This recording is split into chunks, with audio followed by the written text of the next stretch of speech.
Hey, welcome in, guys. We are doing the Jordan 4. Jordan 4s are probably one of the most popular shoes out right now, so we're going to step by step with those, similar to how I've done my other shoes. Start out lightly, probably in an L kind of shape, how I start off most of my shoes. If you see my other videos, about the size of our hand going this way, and then we'll kind of customize it up, whatever version. There are a lot of different versions to Jordan 4s, that's for sure. Get it for sure. Okay, so let's go down on this side. I guess it could have not perfectly straight, but it has a little bit of an angle over here and then stretches out far. That's kind of the L shape that I do for most of my shoes. This one pretty flat on the bottom and then curves up with that little toe. You want to kind of find a balance between too skinny and too thick. If it's too skinny, it kind of looks like an elf shoe. If it's too thick, it looks like a little kid's shoe. So we want it kind of right in the middle. After that bump, then a diagonal going back towards that toe box or towards that tongue. And then it kind of curves up, down, and up again, almost like that roller coaster. Up, down, up. Go over that a little darker so you can see.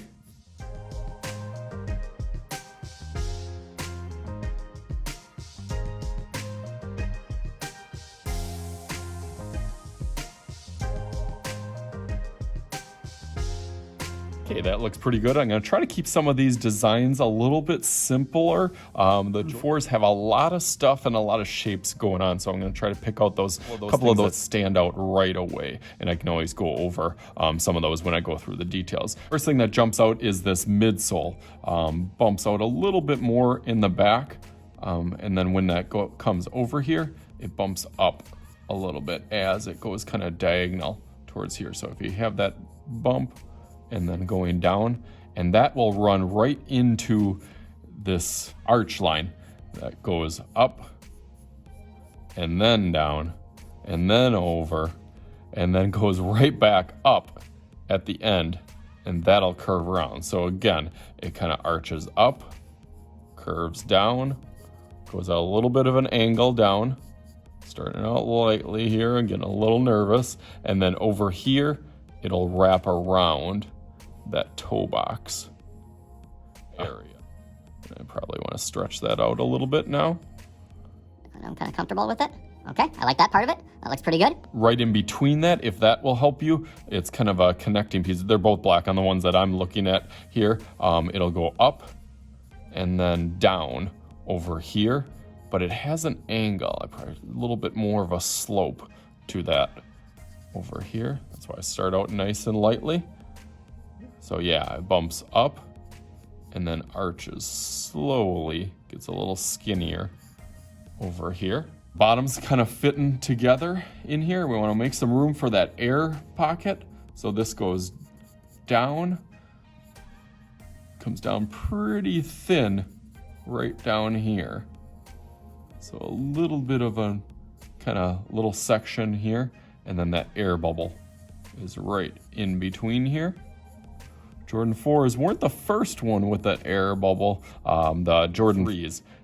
So it kind of almost looks like that back part of the Jordan 3s. Pick up this back almost like a triangle or a diamond that says the Nike Air. Well, sometimes it says Jordan 2, depending on which model that you have. It kind of goes out and then curves back in, and then that little tab on the back of them. And I've heard that's how you can tell if they're fakes, if this kind of snaps or pops in here, and then it's got some bumps on that back side over there. It's starting to look a little bit more like a Jordan 4 now. Have a lot of little shapes, so I'm going to try to tie some of those together. I follow this arch line, and then it curves over, and that gives you a good hint on where that kind of triangular shape, a little pull tab-ish, that side piece.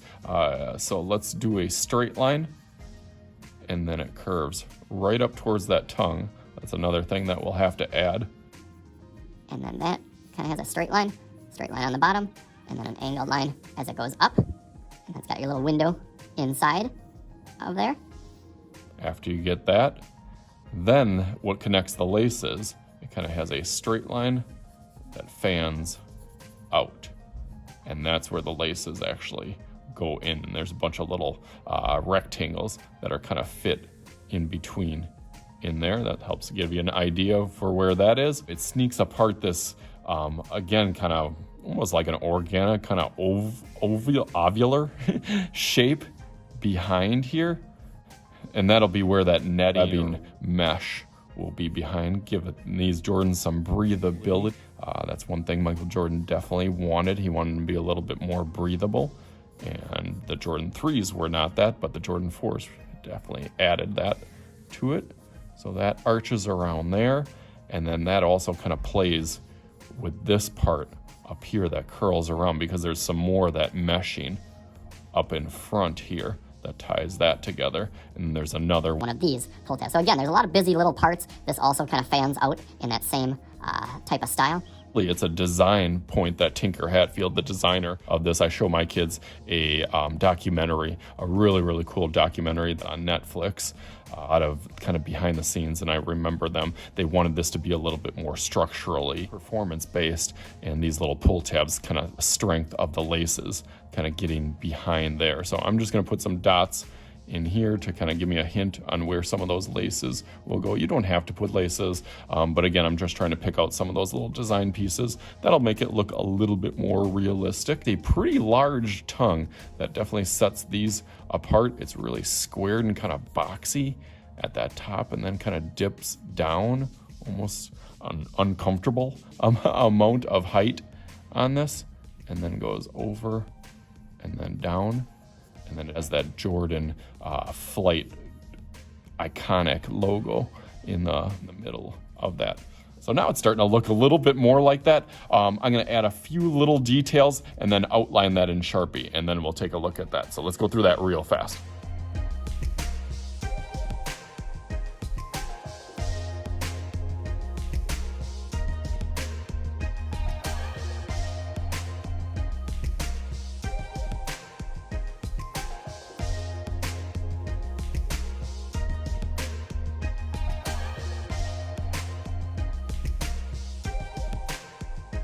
All right, so there it is. Now it is like your coloring sheet that you can customize and color these whatever color that you want. Speaking of different colors, I got a few little secret surprises here, even in my mystery box. Here I got my Jordan 4s. Believe it or not, these were Only 115. way back in the day. Now they are quite a bit more. These are one of my favorite pairs. People always ask me if I have 4s. These are Jordan 4s, and they have a spike. The Mars Blackman stamp on the little back side. That is why one of my favorites, because that is one of my favorite characters. One of these I actually got while I was thrifting. University blues are really sweet. And on my little keychain here, I have some really cool sneakers. It's got the laces and everything. They're a little dirty now, but they are still super cool. So let's make some magic happen. Let's see if I can go right for the mesh on here. So just like... Alright, ready? Bam! All right, really happy with how the background turned out in this with the brick wall. It makes me think of the old commercials and advertisements that Jordan used to have for a Jordan playground, I think. But hopefully you guys had some fun with this and customized it whatever color you want. I went with the fire reds on. So as always, I am Mr. Shooty. This is Mr. Shooty's Art Channel. We'll talk to you guys later.